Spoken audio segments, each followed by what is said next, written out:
ಎಲ್ರಿಗೂ ನಮಸ್ಕಾರ. ತಡವಾಗಿ ಬಂದಿದ್ದ ಕ್ಷಮೆ ಇರಲಿ. ನಮಗಿದೊಂದು ಪ್ರಾಬ್ಲಮ್ ಇಂಡಸ್ಟ್ರಿಯಲ್ಲಿ, ಮುಗಿದಿರೋ ಪಿಕ್ಚರಿಗೆ ಬಿಡಿ ಅಂದರೆ ಅವ್ರು ಬಿಡಲ್ಲ. ಅವ್ರಿಗೆ ಆ ಸಿನಿಮಾ ಮುಖ್ಯ. ಸರ್ ಇನ್ನೂ ಶುರುವಾಗಿದ್ದು ಸರ್, ಮಾಡಿ ಸರ್ ಇಲ್ಲಿ ಅಂತಾರೆ. ಇವತ್ತು ಡೇ ಫಾರ್ ನೈಟ್ ಥರ ಹೊಗೆ ಹಾಕ್ಬಿಟ್ಟು ಶೂಟಿಂಗು. ನನಗೆ ಎಷ್ಟು ಎಫೆಕ್ಟ್ ಆಗಿದೆ ಅಂದರೆ ಕಣ್ಣಲ್ಲಿ ನೀರು ಬರ್ತಾನೆ ಇದೆ ಎಷ್ಟು ವರ್ಷದ್ದು ಆ ಥರ ಆಗ್ಬಿಡ್ತು. ಪಾಪ ನಿರ್ದೇಶಕರು ಮತ್ತೆ ಮತ್ತೆ ಮತ್ತೆ ಮೆಸೇಜ್ ಮಾಡ್ತಾರೆ. ಅವ್ರಿಗೋಸ್ಕರ ಬಂದೆ ನನಗೆ. ಬರಬೇಕು, ಜವಾಬ್ದಾರಿ ಇಲ್ಲ ಅಂತಲ್ಲ, ಆದರೂ ತುಂಬ ಕಷ್ಟಪಟ್ಟು ಸಿನಿಮಾ ಮಾಡ್ತಾರೆ. ಒಂದು ವಿಷಯ ಮರೆತೆ, ದೃಶ್ಯ ಮಾಧ್ಯಮ ಮತ್ತು ಪತ್ರಿಕಾ ಮಾಧ್ಯಮದ ಎಲ್ಲರಿಗೂ ನನ್ನ ನಮಸ್ಕಾರ. ತಡವಾಗಿ ಬಂದಿದ್ದೀನಿ, ಕ್ಷಮೆ ಇಲ್ಲ. ಸಿನಿಮಾ ಬಗ್ಗೆ ಎಲ್ಲರೂ ಮಾತಾಡಿದ್ದಾರೆ. ನನ್ನ ಜವಾಬ್ದಾರಿ ಕಡಿಮೆ ಇದೆ. ಈಗ ಎಲ್ಲ ವಿಷಯ ನಿಮಗೆ ಗೊತ್ತಾಗಿರುತ್ತೆ. ಈ ತಂದೆ ಮಗಳ ಬಾಂಡಿಂಗ್ ಬಗ್ಗೆ ಅವ್ರು ಹೇಳಿದ್ರು. ಪಾಪ ಅವರ ತಂದೆ, ನನ್ನ ಮಗಳು ಗ್ಯಾರಂಟಿ ಒಳ್ಳೆ ಸ್ಕೋರ್ ಮಾಡಿದ್ದಾಳೆ ಈ ಸಿನಿಮಾದಲ್ಲಿ. ಶೋರ್ ಅವಾರ್ಡ್ಗೆ ಹೋಗುವಂಥ ಕ್ಯಾರೆಕ್ಟರ್ದು. ಆ ಟೈಮಲ್ಲಿ ಪಾಪ ಅದು ಎಷ್ಟು ಬೇಜಾರಾಗ್ತಿತ್ತು ಶೂಟಿಂಗ್ ಬಂದಾಗ ಅಂತ ನನಗೆ ಗೊತ್ತು. ನನಗೊಬ್ಬಳು ಮಗಳಿದ್ದಾಳೆ. ನಾನು ಸಂತೈಸ್ತಾ ಇದ್ದೆ. ಸೊ ಅವಳಿಗೊಂಥರ ಧೈರ್ಯ, ಪಕ್ಕದಲ್ಲಿ ಯಾರೋ ಇದ್ದಾರೆ ನನಗೆ ಸಹಾಯ ಮಾಡೋರು ಅಂತ. ಯಾಕೆಂದರೆ ಆ ನೋವು ಅರ್ಥ ಮಾಡ್ಕೊಂಡ್ರಿಗೆ ಗೊತ್ತಿರುತ್ತೆ. ಭಾವನೆಗಳು ಇದ್ದವ್ರೆ ಬೇವರ್ಸಿಗಳು ಗೊತ್ತಿರಲ್ಲ. ನಾನು ತುಂಬ ಕಲಿತೆ ಈ ಸಿನಿಮಾದಲ್ಲಿ, ಸಿಕ್ಕಾಪಟ್ಟೆ ಕಲ್ತ್ಬಿಟ್ಟೆ. ಇವಾಗ ಗೊತ್ತಿರೋದಕ್ಕಿಂತ ಜಾಸ್ತಿ ಕಲ್ತ್ಕೊಂಡಿದ್ದೀನಿ. ಅಂತಂಥ ಪರಿಸ್ಥಿತಿಗಳು ಬಂದ್ಬಿಡ್ತಲ್ಲಿ. ಆದರೂ ಪಾಪ ಅವರು ಯಾವುದಕ್ಕೂ ಜಗ್ಗದಂಗೆ ಬಂದಾಗ ಬರೋರು, ಕ್ಯಾಮ್ರಾ ಮುಂದೆ ಬಂದಾಗ ಹಂಗೆಲ್ಲ ಇರಬಾರ್ದು, ಫೀಲ್ ಮಾಡಬಾರ್ದು ಅಂದರೆ ಸರಿ ಅಂತ ಆ್ಯಕ್ಟ್ ಮಾಡೋಳು. ಮತ್ತೆ ಮಂಕ ಕೂತ್ಕೊಳ್ಳೋದು ಹಿಂಗೆ. ನಾನು ಹೋಗಿ ಸಮಾಧಾನ ಮಾಡ್ತಾಯಿದ್ದೆ. ತುಂಬ ಬಾಂಡಿಂಗ್ ಆಗ್ಬಿಟ್ಟಿತ್ತು ನನಗೂ ಅವ್ರಿಗಲ್ಲಿ. ನನ್ನ ಮಗಳೇ ಬಂದವಳು ನನ್ನ ಜೊತೆಯಲ್ಲಿ ಅಷ್ಟು ನನಗೆ ಭಾವನೆಗಳಲ್ಲಿ ಬಂದ್ಬಿಡ್ತಾರೆ. ಚೆನ್ನಾಗಿ ಮಾಡ್ತವೆ ಮಗು, ನಿಜವಾಗ್ಲೂ ಗೆಲ್ತೇ ಬಿಡೋದು. ಸೊ ಇದ್ರ ಜೊತೆಗೆ ನಮ್ಮ ಸಾರಥಿ ಕಾಂತ ಸರ್ ಅವರು ಒಂಥರ ಭಾವಜೀವಿ. ಇಷ್ಟೊತ್ತು ಅದು ಮಾತಾಡಿ ಕೇಳಿಸ್ಕೊಂಡೆ. ನಾನು ಆಗಲೇ ಬಂದೆ, ಅಲ್ಲಿ ನಿಂತಿದ್ದೆ. ಮೋಸ್ಟ್ಲಿ ಮುಗಿದಿದೆ, ಇವ್ರು ಬಂದರೆ ಹಂಗೆ ಹೋಗ್ಬಿಡೋಣ ಆಚೆಗೆ ಅಂತ. ಯಾಕೆ ಬಯಸ್ಕೋಬೇಕು ಅಂತ. ಎಷ್ಟು ಚೆನ್ನಾಗಿ ಮಾತಾಡ್ತಾರೆ ಅಂದರೆ ಅವ್ರ ಕೋಪನೇ ಬರಲ್ವಾ ಅಂತ. ನಾನು ಸುಮಾರು ಜನ ಡೈರೆಕ್ಟರ್ಗಳ ಜೊತೆಲಿ ವರ್ಕ್ ಮಾಡಿದೆ. ಒಂದು MS ರಮೇಶ್ ಸಾರು, ಅವರು ಜಾಸ್ತಿ ಮಾತಾಡ್ತಿರ್ಲಿಲ್ಲ, ಬೇಗ ಕೋಪ ಮಾಡ್ಕೊತಿರ್ಲಿಲ್ಲ. ಅಷ್ಟೇ ಕರೆದು ಹೇಳಿ ಕಳ್ಸೋರು, ಇಂಥದ್ದು ಬೇಕು ನನಗೆ ಹೇಳೋ ಅವಳಿಗೆ ಅಂತ. ಇವರು ಅಷ್ಟೇ. ಎಷ್ಟೆಷ್ಟೋ ತೊಂದರೆಗಳಾಯಿತು, ಶೂಟಿಂಗ್ಗಳು ಆಗ್ತಾ ಇರ್ತಾವೆ ಮಾಮೂಲಿ ಚಿಕ್ಕಪಟ್ಟ.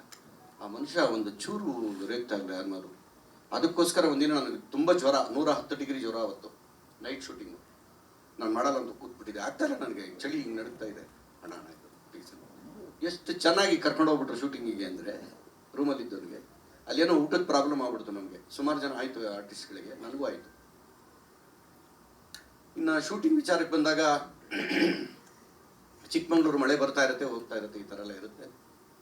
ಅದರಲ್ಲೂ ಎಲ್ಲ ಅಡ್ಜಸ್ಟ್ ಮಾಡಿಕೊಂಡು ಅವ್ರಿಗೇನು ಬೇಕೋ ಅದನ್ನು ತೊಗೊಂಡಿದ್ದಾರೆ. ಹೆತ್ತೋರ್ಗೆ ಎಕ್ಣಬುದ್ದು ಅಂತ. ಇವಾಗ ನಮ್ಮ ಸಿನಿಮಾ, ನಾವು ಮಾಡಿದ ಸಿನಿಮಾಗಳೆಲ್ಲ ಚೆನ್ನಾಗಿರುತ್ತೆ ಅಂತಲೇ ನಾವು ಹೇಳೋದು. ಎಲ್ಲರೂ ಹೇಳೋದು ಅಷ್ಟೇ, ಡೈರೆಕ್ಟಿಂದ ಹಿಡಿದು ಆರ್ಟಿಸ್ಟಿಂದ ಹಿಡಿದು.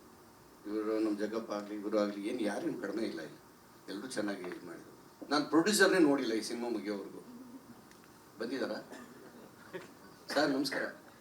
ತಮ್ಮ ಹೆಸರು? ಪ್ರದೀಪ್ ಸರ್. ಇದೇನು ಈಗ ಪರಿಚಯ ಮಾಡ್ತಾರೆ? ಹೌದು, ಒಂದ್ಸರಿ ಲೊಕೇಶನ್ ಬಂದವ್ರೆ, ಅವ್ರನ್ನ ಪರಿಚಯ ಆಗಕ್ಕೆ ಬಿಡ್ಲಿಲ್ಲ ಜನ. ನಾಡಿ ಇನ್ನೊಂದು ಪಿಕ್ಚರ್ ಹಾಕೊಂಡ್ಬಿಡ್ತಾನೇನೋ ಅಂತ. ನಾನು ಹಂಗಾಗಿದ್ರೆ ಇಷ್ಟು ಸಿನಿಮಾ ಮಾಡ್ಬೇಕಿತ್ತು. ಇರಲಿ, ಚೆನ್ನಾಗಾಗತ್ತೆ ಸರ್, ಕೆಲಸ ಚೆನ್ನಾಗಾಗಿದೆ. ನಾನು ಅದಕ್ಕೆ ಮೈಕ್ ಹಿಡಿಯಲ್ಲ, ಹಿಡಿದ್ಬಿಟ್ರೆ ನಾನು ಒಳಗೆ ಏನು ನಿಲ್ಲಲ್ಲ. ಸ್ವಿಚ್ ಆನ್ ಮಾಡಿಬಿಟ್ರೆ ಬರ್ತಾ ಇರುತ್ತೆ ಎಲ್ಲ. ಅದಕ್ಕೆ ಬೇಡ, ಒಳ್ಳೇದಾಗಲಿ, ಸಿನಿಮಾ ಚೆನ್ನಾಗಾಗಬೇಕು. ಕಾಂತರಾಜ್ ಅವರ ಆಸೆಗೋಸ್ಕರ ಬಂದಿದ್ದೀನಿ ನಾನು. ನೀವೇನೋ ಹೇಳಿದ್ರಿ, ಊರು ತುಂಬ ಪ್ರಮೋಷನ್ ಆಗುತ್ತೆ ಕರ್ನಾಟಕ ಅಂತ. ನಾನು ಹೋಗಲ್ಲ. ಕೆಲಸ ಬಿಟ್ಟು ಹೆಂಗೆ ಹೋಗೋದು ನಾವು? ಅದು ಇದು ಒಂದು ಸಿನಿಮಾ ಅಲ್ವಾ? ಹೌದು ಸರ್, ಸಂತೋಷ. ಇಲ್ಲಿ ಊಟ ಬಿಟ್ಟು ಹೋಗ್ತಾ ಇರ್ತೀನಿ, ಅಲ್ಲಿ ಊಟ ಕೊಡ್ಬೇಕಲ್ವ? ಊಟ ಅಂದರೆ ಎಲ್ಲ ಊಟ ಅಲ್ಲ ನಾನು ಹೇಳಿದ್ದು, ಎಲ್ಲ ವಿಚಾರದಲ್ಲಿ. ಹಂಗಾಗುತ್ತೆ, ಕಷ್ಟ ಆಗುತ್ತೆ ಅವ್ರಿಗೆ. ನಮ್ಮನ್ನೆಲ್ಲ ಕರ್ಕೊಂಡೋಗಿ ಇದು ಮಾಡೋಕ್ಕಾಗಲ್ಲ. ಟೈಮ್ ಇದ್ದರೆ ಡೈರೆಕ್ಟರ್ಗೋಸ್ಕರ ಖಂಡಿತ ಹೋಗ್ತೀನಿ. ಇಷ್ಟ ಆಗಿದೆ. ಇನ್ನು ನನ್ನ ಪಾತ್ರದ ಬಗ್ಗೆ ಅದೇ ನಾನು ಹೇಳಿದ್ನಲ್ಲ, ನನ್ನ ಮಗಳೇ ನನ್ನ ಜೊತೆಲಿ ಆ್ಯಕ್ಟ್ ಮಾಡ್ದಂಗಿತ್ತು ಅಂತ. ಇವತ್ತು ಫೋನ್ ಮಾಡಿ ಪಾಪ ಯಾವುದೊಂದು ಸಿನಿಮಾ ಕರೆದ್ರು, ನಾನು ಬರೋಕ್ಕಾಗಿಲ್ಲ. ಸಾರಿಮ್ಮ. ಎಷ್ಟು ಫೀಲ್ ಮಾಡ್ತಿತ್ತು ಹುಡುಗಿ ಅಂದರೆ, ಸ್ಕ್ರಿಪ್ಟ್ ಅಲ್ಲಿ ಬಂದಾಗ ಮಾತ್ರ ಕ್ಯಾಮ್ರಾ ಮುಂದೆ ಅದನ್ನ ಆ್ಯಕ್ಟ್ ಮಾಡೋದು, ಅಲ್ಲಿ ಹೋಗ್ಬಿಟ್ಟು ಸುಮ್ಮನೆ ಮೌನ ಕೂತ್ಕೊಂಡ್ಬಿಡೋದು. ಅಯ್ಯೋ ಅನ್ಸೋದು ನೋಡ್ತಾ ಇದ್ರೆ. ನಮಗೂ ಬಿಟ್ಕೊಡೋಕ್ಕಾಗಲಿಲ್ಲ, ಅಲ್ಲಿ ಲೊಕೇಶನ್ ಪ್ರಾಬ್ಲಮ್ ಇತ್ತು. ತುಂಬ ನೋವು ಅನ್ಭವಿಸಿದ್ಯಾ. ಡೈರೆಕ್ಟರ್ ಕನಸು ನನಸಾಗುತ್ತೆ. ತುಂಬ ಚೆನ್ನಾಗಿ ಮಾಡಿದ್ದಾರೆ ಸಿನಿಮಾ. ಡಬ್ಬಿಂಗ್ ಮಾಡ್ದಂಗೆ ನೋಡಿದೆ ನಾನು. ಇವತ್ತು ಕೂಡ ನಾನು ಹೇಳಿದೆ, ಇಲ್ಲಪ್ಪ ನನಗೆ ಆಗ್ತಾ ಇಲ್ಲ, ಬರೋಕ್ಕೆ ಬಿಡಲ್ಲ ಇವರು. 6 ಗಂಟೆಗೆ ಬಿಟ್ಟು ನಾನು ಬರೋದು ಇಲ್ಲಿಂದ, ಸಿರ್ಕೆ ಅಪಾರ್ಟ್ಮೆಂಟ್ ಹತ್ರ ಇದ್ದೀನಿ ಅಂತ. ಇಲ್ಲ, ಲೇಟ್ ಆದರೂ ಪರವಾಗಿಲ್ಲ, ನೀವು ಬರಬೇಕು. ಬಂದಿದ್ದೀವಿ. ಇಡೀ ಟೀಮ್ಗೆ ಒಳ್ಳೆಯದಾಗಲಿ. ನಿರ್ಮಾಪಕರು ನಮ್ಮನ್ನು ನಂಬಿ ಹಣ ಹಾಕಿದ್ದಾರೆ, ಅವರ ಅನ್ನ ತಿಂದಿದ್ದೀವಿ. ದೇವರು ಎಲ್ರಿಗೂ ಒಳ್ಳೇದು ಮಾಡಲಿ ಅಂತೇಳಿ ಆಶಿಸ್ತೀನಿ. ಮಾಮೂಲಿ ಕೇಳಿದಾಗೆ ನಿಮ್ಮನ್ನು ಕೈ ಮುಗಿದು ಕೇಳ್ಕೊತೀನಿ. ಇಷ್ಟು ವರ್ಷ ನಮ್ಮನ್ನೆಲ್ಲ ಕಾಪಾಡ್ಕೊಂಡು ಬಂದಿದ್ದೀರಿ ಇಂಡಸ್ಟ್ರಿಯಿಂದ, ನಾನೊಬ್ಬನಲ್ಲ, ಎಲ್ಲರನ್ನು ಅದೇ ರೀತಿ ಈ ಸಿನಿಮಾಗೂ ಸಪೋರ್ಟ್ ಮಾಡಿ ಅಂತ ಹೇಳಿ ತಮ್ಮಲ್ಲಿ ಕೇಳ್ಕೊತೀನಿ. ನಮಸ್ಕಾರ. ಪೂರ್ವ ವಾಯ್ಸ್ ಬರ್ತಾ ಇದೆ.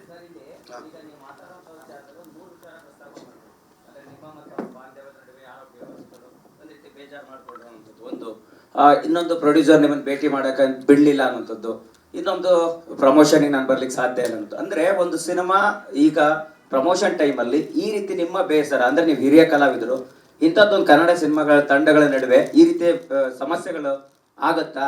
ಅದನ್ನ ನೀವು ಅಷ್ಟೊಂದು ಗಂಭೀರವಾಗಿ ತಗೊಂಡಿದ್ದೀರಲ್ಲ, ಏನ್ ಹೇಳಕ್ ಇಷ್ಟಪಡ್ತೀರಿ ಅಂತ? ನಾಗಣ್ಣ ನಮ್ಮೆಲ್ರಿಗೂ ಹಿರಿಯರು, ಎಲ್ಲೇ ಬರಲಿ ಚೆನ್ನಾಗಿದೆಯಾ ಅಂತಾರೆ, ನಾನು ನಮಸ್ಕಾರ ಅಂತೀನಿ. ಅದು ಕೊಡ್ತಿದ್ರೆ ಹಿರಿಯ ಅಂತ ಹೆಂಗ ಅನಿಸ್ತದೆ? ಒಂದು ಪ್ರಶ್ನೆಗೆ ಆಯ್ತಾ. ಈಗ ನಾನು ಹುಷಾರಿಲ್ಲ, ಮಲಗ್ಬಿಟ್ಟೆ ಹಾಸ್ಪಿಟ್ಲಲ್ಲಿ. ಚಿಕ್ಕಮಂಗ್ಳೂರು ನನ್ನ ಫ್ರೆಂಡ್ ಒಬ್ಬ ಬಂದು ನನ್ನ ಸಹಾಯ ಮಾಡಿದ್ರು. ಅಂದ್ರೆ ಚಿತ್ರತಂಡ ನಿಮ್ಗೇನು ಅವಾಗ ಇಲ್ಲ ಸಪೋರ್ಟ್ ಇಲ್ಲ, ಮಾಡಲಿಲ್ಲ? ಫೋನಲ್ಲಿ ಶೂಟಿಂಗ್ ಮಾಡ್ತಾ ಇದೀವಿ, ನೀವು ಆರಾಮಾಗಿರಿ, ದೇವ್ರು ಒಳ್ಳೇದು ಮಾಡಲಿ. ಮ್ಯಾನೇಜರು ಬರಲಿಲ್ಲ, ಅದು ನನಗೆ ತುಂಬ ಬೇಜಾರು. ಇವ್ರು ಬಿಡಿ ಎಲ್ಲ ಬ್ಯುಸಿ ಇರ್ತಾರೆ, ಮ್ಯಾನೇಜರ್ ಕೂಡ ಬರಲಿಲ್ವಲ್ಲ. ಏನಾನ ಹೆಚ್ಚು ಕಮ್ಮಿ ಆಗ್ಬಿಟ್ಟಿದ್ರೆ ಇಲ್ಲಿ ಬಂದು ಒಂದು ಹೂವಿನ ಬೊಕ್ಕೆ ಕೊಟ್ಬಿಟ್ಟು ಹೊರಟೋದ್ರೆ ಪ್ರಯೋಜನ ಏನು? ಕೆಲವೆಲ್ಲ ತಿಳ್ಕೊಬೇಕು. ನಾವು 100 ಸಿನಿಮಾ ಅಲ್ಲ, 176 ಸಿನಿಮಾ ಆಯಿತು, ನಾವಿನ್ನೂ ಏನು ಕಲ್ತಿಲ್ಲ ಲೆಕ್ಕದಲ್ಲಿ. ಎಂತೆಂಥ ದಿಗ್ಗಜರಿದ್ರು ಈ ನಾಡಿನಲ್ಲಿ, ಈ ಮಣ್ಣಲ್ಲಿ. ಇಲ್ಲಿ ಕೂತಿರೋರಿಗೆ ಏನು ಕಡಿಮೆ ಅನುಭವ ಇದೆಯಾ? ಎಂತೆಂಥವ್ರು ನೋಡ್ಕೊಂಡ್ ಬಂದಿದ್ದೀರಾ? ಆ ಪದ ಬಂದಿದ್ದು ಏನಕ್ಕೆ ಅಂತ ಈಗ ಗೊತ್ತಾಗಿರ್ಬೇಕು ನಿಮಗೆ. 3 ಪ್ರಶ್ನೆಗೆ ಉತ್ತರ ಸಿಕ್ಕಿದೆ.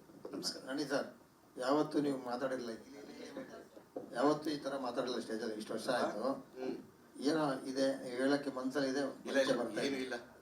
ಈಗ ಒಂದು ಸಂಸಾರದಲ್ಲಿ ನನ್ನ ಮಗಳು ಅಳಿಯ ಎಲ್ಲ ಇರ್ತಾರೆ.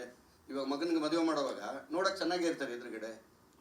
ಮದುವೆ ಆಗಿ 1 ತಿಂಗಳಿಗೆ, 3 ತಿಂಗಳಿಗೆ, 6 ತಿಂಗಳಿಗೆ ಅವ್ರ ಯೋಗ್ಯತೆ ಗೊತ್ತಾಗೋದು. ಹೆಣ್ಣಾಗ್ಲಿ ಗಂಡಾಗ್ಲಿ, ಬರೀ ಹುಡುಗನ್ ಹೇಳ್ತಿಲ್ಲ ನಾನು. ನನ್ನ ಮಗಳಿಗೆ ಒಳ್ಳೆ ಹುಡುಗ ಸಿಗ್ಬೇಕಪ್ಪ, ಯಾರಿಗಾನ ಹೇಳಿದ್ರೆ ಒಳ್ಳೆ ಹುಡುಗನ್ ನೋಡ್ರಿ, ಅವರು ಕೇಳ್ತಾರೆ ಒಳ್ಳೆ ಹುಡುಗಿನ ನೋಡಿ ಅಂತ. ಏನು ಒಳ್ಳೇದು ಅಂದ್ರೆ ನೋಡಕ್ ಚೆನ್ನಾಗಿದ್ರೆ ಸಾಕ. ಈ ಕಾನ್ಸೆಪ್ಟ್ ತುಂಬಾ ಚೆನ್ನಾಗಿದೆ ಸಿನಿಮಾದಲ್ಲಿ, ಅದನ್ನ ನೀಟಾಗಿ ಹೇಳ್ಕೊಡೋಗಿದ್ದಾರೆ ಡೈರೆಕ್ಟರ್, ಅದು ಖುಷಿ.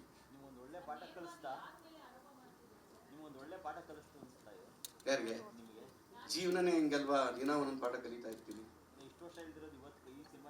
ನನಗೆ ಅವತ್ತು ತುಂಬಾ ಬೇಜಾರಾಯ್ತು. ನನಗೆ ಒಬ್ರು ಬರ್ಲಿಲ್ಲ, ಏನೋ ಹೆಚ್ಚು ಕಮ್ಮಿ ಆಗಿದೆ, ಏನ್ ಗತಿ? ನಾಣಿ ಸರ್, ಅಮ್ಮ, ಯಾರ ಮೇಲೆ ನಿಮ್ಗೆ ಚಿತ್ರತಂಡದ ಮೇಲೆ ಅಸಮಾಧಾನ ಇರೋದು? ಪ್ರೊಡಕ್ಷನ್ ಮ್ಯಾನೇಜರ್ ಏನು ಕಮ್ಮ ಇರೋದು? ಇವರೆಲ್ಲ ಬಿಸಿ ಇದ್ರು, ಗೊತ್ತಿತ್ತು ನನಗೆ, ಶೂಟಿಂಗ್ ನಡೀತಿತ್ತು. ಯಾವ ಮಟ್ಟಕ್ಕೆ ಆಗಿತ್ತು ಅಂದ್ರೆ ನನಗೆ ಅನ್ಕಾನ್ಶಿಯಸ್ ಆಗ್ಬಿಟ್ಟಿದೆ ನಾನು ಆವಾಗ. ಈಗ ಮನೆಯವ್ರಿಗೆ ಯಾರಿಗೂ ಸಂಬಂಧ ಇಲ್ವಾ? ಇದು ನನ್ನ ಪ್ರಶ್ನೆ. ಡೈರೆಕ್ಟ್ರೆ,